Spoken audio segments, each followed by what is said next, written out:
Hello everyone, welcome to my channel Accounts Meet. I hope you all are fine. हम लोग discuss कर रहे थे basic accounting terms and concepts. तो चलिए आज कुछ और नई टर्म्स और कॉन्सेप्ट्स को ऐड करते हैं इस टॉपिक के अंदर।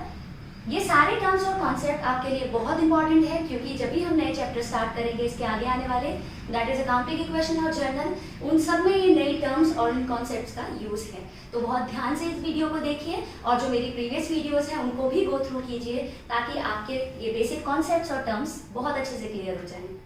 ठीक, तो चलिए स्टार्ट करते हैं अपनी पहली टर्म दैट इज लायबिलिटी।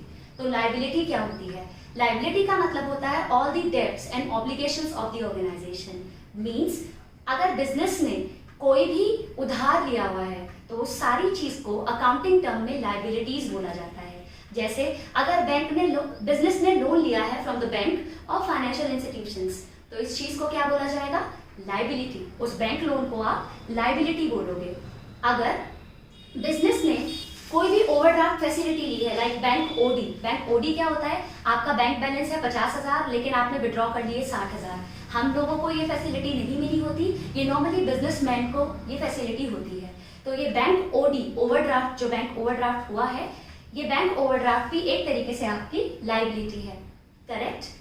तो जिस तरीके से मैंने असेट बोला था कि असेट एक ऑर्गेनाइजेशन की प्रॉपर्टी, ऑर्गेनाइजेशन से जो बिलोंग करती है सारी, चाहे वो कैश हो, चाहे वो बैंक का बैलेंस है, चाहे वो फर्नीचर हो, चाहे वो गुड्स हो, वो सब असेट होते हैं। असेट को भी मैंने दो पार्ट में डिवाइड किया था, नॉन करंट और करंट। सिमिलरली लायबिलिटीज भी दो पार्ट में डिवाइडेड हैं, नॉन करंट लायबिलिटी और current liability. Non current liability वो लायबिलिटी होती है जो एक साल के अंदर अंदर आपको पे ऑफ नहीं करनी। मीन्स एक अकाउंटिंग पीरियड के अंदर आपको जिस लायबिलिटी को पे ऑफ नहीं करना होता, 12 महीने के अंदर अंदर आपने किसी को पैसे नहीं देने, अगर जैसे लोन, तो लोन आपकी नॉन करंट लायबिलिटी। और बैंक ओडी जैसे मैंने अभी यूज किया, तो बैंक ओडी अगर ये शॉर्ट टर्म फैसिलिटी है बेसिकली, तो ये मुझे 12 महीने के अंदर अंदर पे ऑफ करनी ही होती है। तो bank OD is your current liability जो मुझे एक अकाउंटिंग पीरियड के अंदर अंदर पे ऑफ करनी होती है। अब यहाँ मैं टर्म यूज कर रही हूँ अकाउंटिंग पीरियड कॉन्सेप्ट। ये कॉन्सेप्ट मैंने अपनी प्रीवियस जो वीडियो है उसमें शेयर कर रखा है, लिंक मैं आपको डिस्क्रिप्शन बॉक्स में दे दूंगी, तो आप उसको भी गो थ्रू कर सकते हैं ताकि ये और अच्छे से समझ में आए कि मैं ये 12 महीने का क्राइटेरिया ही क्यों यूज कर रही हूँ यहाँ पर। ठीक, इसके बाद बात करते हैं क्रेडिटर्स की। क्रेडिटर्स का मतलब होता है business purchase goods from them on credit. Business उधारी पर इन लोगों से गुड्स खरीदता है। ठीक, तो ये भी हमारी लायबिलिटी होती है और इन लोगों को भी हम एक साल के अंदर अंदर पैसे दे ही देते हैं, तो क्रेडिटर्स भी करंट लायबिलिटी होती है। करेक्ट? तो क्रेडिटर्स कौन है? Business purchase goods from them on credit. Business उधारी पर इनसे गुड्स खरीदता है।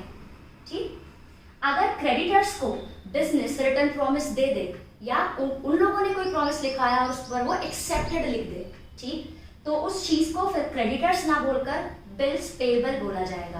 क्या बोला जाएगा? Bills payable.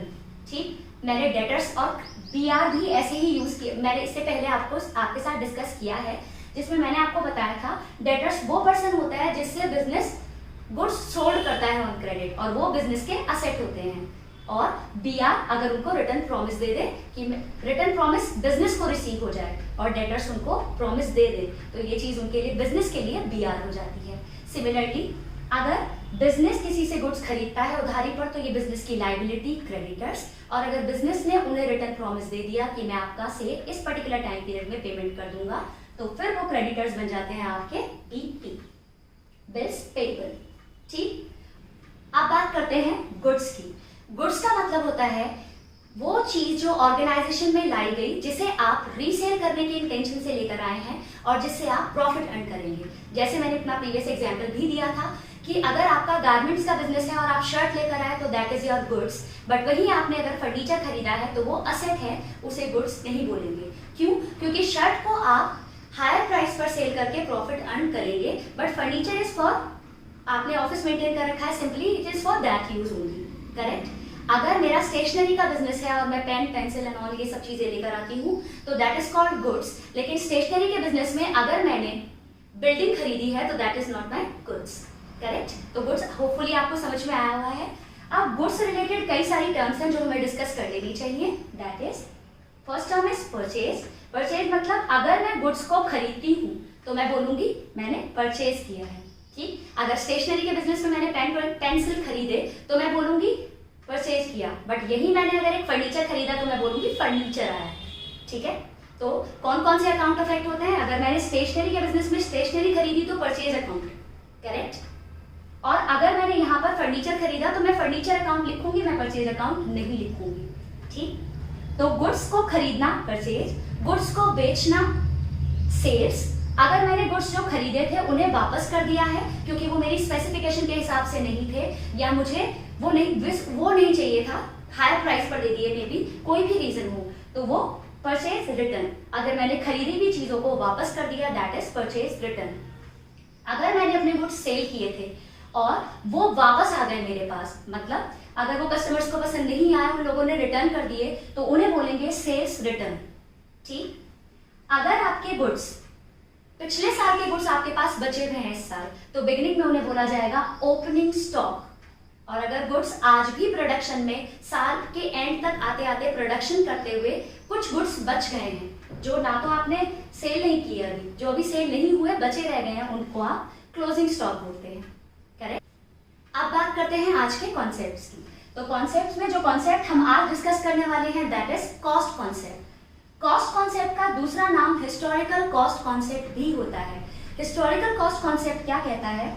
ये कॉन्सेप्ट ऑल्दो मैं आपके साथ पहले भी डिस्कस कर चुकी हूँ, बट तब ये कुछ टर्म्स जो रेलेवेंट थी, इससे रिलेटेड, वो डिस्कस नहीं हुई थी, तो आज ये ज्यादा अच्छे से समझ में आएगा आपको। देखते हैं कॉस्ट कॉन्सेप्ट या हिस्टोरिकल कॉस्ट कॉन्सेप्ट क्या कहता है। कॉस्ट कॉन्सेप्ट कहता है कि अगर आपने मशीनरी क्या है आपका असेट, और असेट में भी क्या, नॉन करंट और you can say fixed asset, ठीक, जो एक साल से ज्यादा आपके पास रहने वाला है। अगर आपने कभी भी कोई मशीनरी या फिक्स्ड असेट खरीदी, आपने खरीदी 10 लाख रुपए की, उस पर आपने कैरेज खर्चे दिए, उसको प्रीमाइसेस में लाने के लिए 2 लाख रुपए, और आपने उसको इंस्टॉल कराया। इंस्टॉल कराने मतलब आपने उसको रेडी टू यूज किया फॉर द प्रोडक्शन, तो 3 लाख रुपीज आपके उसमें समवेयर स्पेंड हो गए। तो वो मशीनरी आपके लिए 15 लाख की है, आप उसे अपने बुक्स में 15 लाख लिखोगे, चाहे मार्केट में उसका प्राइस 9 लाख ही रह गया हो। ठीक, चाहे मार्केट में उसका प्राइस 9 लाख ही रह गया हो। तो हिस्टोरिकल कॉस्ट कॉन्सेप्ट कहता है कि अगर आपने कभी भी कोई फिक्स असेट परचेज किया है तो पुट टू यूज तक के सारे खर्चे, कैरेज और इंस्टॉलेशन को पुट टू यूज तक के खर्चे बोल रहे हैं। अगर कॉस्ट कॉन्सेप्ट में कोई भी फिक्स असेट आपने खरीदा है तो उसको खरीदने से लेके पुट टू यूज तक के सारे एक्सपेंस उस असेट की कॉस्ट होते हैं, चाहे मार्केट में कोई भी उसका प्राइस हो। इसी वजह से आपने अकाउंटिंग का एक लूप होल बोला कि इसके एक डिसएडवांटेज है कि ये पुरानी कॉस्ट को स्टडी करती है। ठीक, तो हिस्टोरिकल कॉस्ट कॉन्सेप्ट होपफुली आज आपको और अच्छे से समझ में आया होगा। बात करते हैं आज के last concept that is revenue recognition concept. नाम से ही पता चल रहा है, रेवेन्यू, इनकम को कब रिकॉग्नाइज माने। तो as per revenue recognition concept, मतलब ये कॉन्सेप्ट बेसिकली कहता है कि जिस दिन मैंने गुड्स को सोल्ड किया या सर्विसेज रेंडर की, वो डेट जिस साल में आ जाती है, वो साल मेरा इनकम को रिकॉग्नाइज करने वाला साल है, चाहे वो रिसीव मुझे कभी भी हुई हो। एग्जाम्पल के थ्रू समझते हैं। जैसे अगर मैंने गुड्स सोल्ड किए 1 Feb 2009 में 10,000 रुपीज के, लेकिन इस 1 Feb 2019 की सेल की इनकम मुझे जो रियलाइज हुई वो रियलाइज हुई 1 March 2010। तो अगर मैं कैलेंडर ईयर को एक अकाउंटिंग ईयर मानूं तो 2009 में मैंने गुड्स सेल किए, लेकिन मुझे इनकम रिसीव हुई है 2010 में, तो इसे किस साल की इनकम मानूं? तो एज पर दिस कॉन्सेप्ट ये 2009 की इनकम है, क्योंकि मैंने उस साल गुड्स सेल कर दिए थे। ऑल्दो मुझे इनकम बाद में रियलाइज हुई है, तो उसकी वजह से कुछ टर्म्स होंगी जो मैं कल डिस्कस करूंगी, और बहुत इंपॉर्टेंट टर्म्स हैं। आउटस्टैंडिंग, प्रीपेड, एक्रूड, अनअर्न्ड, ये जो वर्ड्स हैं ये इसी कॉन्सेप्ट की वजह से आते हैं, रेवेन्यू रिकॉग्निशन कॉन्सेप्ट की वजह से। मतलब इस साल में आपने उस इनकम को मान लिया, ऑल्दो वो रिसीव आपको नेक्स्ट ईयर में हुई, तो इसके कॉन्सिक्वेंस क्या होते हैं, कुछ नई टर्म्स और आ गई 4, वो भी पढ़ लेंगे। तो रेवेन्यू रिकॉग्निशन कॉन्सेप्ट क्या कहता है, जिस साल आपने गुड्स को सोल्ड किया या सर्विसेज रेंडर की, उस साल से बिलोंग करती है वो इनकम, चाहे वो रिसीव आपको कभी भी हुई हो। ठीक, तो चलिए क्विक रिवीजन करते हैं कि आज हमने क्या पढ़ा। लायबिलिटीज, बिजनेस की ऑब्लिगेशंस, बिजनेस की उधारी जो बिजनेस को पे करनी है। अगर 1 साल के अंदर अंदर पे करनी है करंट लायबिलिटी, 1 साल से ज्यादा टाइम पीरियड बाद कभी पे करनी है non current liability. Example use हुआ था बैंक लोन, और करंट लायबिलिटी में आप यूज कर सकते हो क्रेडिटर्स बीपी या bank OD, bank overdraft. Creditor business purchase goods from them on credit, business उधारी पर इन लोगों से गुड्स खरीदते हैं तो वो क्रेडिटर। क्रेडिटर्स को अगर बिजनेस ने रिटर्न प्रॉमिस दे दिया तो बिल्स पेएबल। गुड्स खरीदना परचेज, गुड्स जो खरीदे हैं अपनी स्पेसिफिकेशन के हिसाब से नहीं आए उन्हें वापस करना परचेज रिटर्न। गुड्स बेचना सेल्स, गुड्स को जो आपने सेल किया अगर वो कस्टमर को समझ नहीं आया और उसने रिटर्न किया तो that is called sales return. अगर आपके बिगिनिंग में कोई स्टॉक बचा है तो that is called opening stock. अगर ईयर एंड पर कुछ गुड्स सेल नहीं हो पाए हैं, वो आपके पास बचे रह गए हैं, that is called closing stock. ठीक, कॉन्सेप्ट हिस्टोरिकल कॉस्ट कॉन्सेप्ट कहता है कि अगर आपने कभी भी कोई फिक्स एसेट खरीदा है तो खरीदने से लेकर पुट टू यूज तक के सारे खर्चे उस एसेट की कॉस्ट है। इस प्राइस पर आप बुक में एसेट को लिखिए, चाहे मार्केट का कोई भी प्राइस चल रहा हो। ठीक, और रेवेन्यू रिकॉग्निशन कॉन्सेप्ट कहता है रेवेन्यू को उस दिन रिकॉग्नाइज मान लो जिस दिन आपने गुड्स सोल्ड कर दिए या सर्विसेज रेंडर कर दी, चाहे पैसा आपको कभी भी मिला हो। ठीक, आई होप आपको ये सब समझ में आया होगा। अगर आपको मेरी वीडियोस पसंद आती हैं तो इसे लाइक कीजिए, शेयर कीजिए, subscribe my channel and don't forget to press the bell icon so that you can get the notifications of my latest updates. Thank you.